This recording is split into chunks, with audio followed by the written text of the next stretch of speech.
Jadi Fiz, pada satu malam ni, masa aku tengah kemas-kemas gerai aku ni, datang seorang perempuan tua, tudung lusuh, baju kelawar lama kan?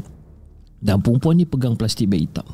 Jadi perempuan ni pun tanya kat aku, Assalamualaikum, ni saya nak tanya, ada buah mangga tak? Buah mangga yang masam-masam sikit ada tak? Kebetulan pada ketika itu memang ada.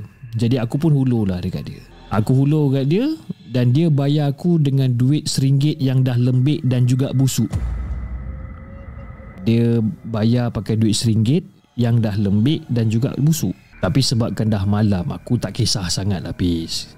Kan? Aku tak kisah sangat. Tapi besok pagi tu baru aku perasan, duit yang aku terima daripada perempuan tua malam sebelum tu bukan duit RM1 sebenarnya, dan bukan juga daun kering.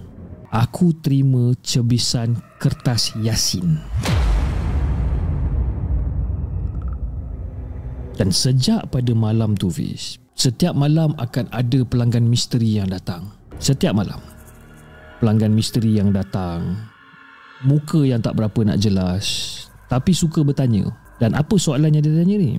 Dia akan datang, dia akan cakap macam, ni buah hidup ke buah mati ni?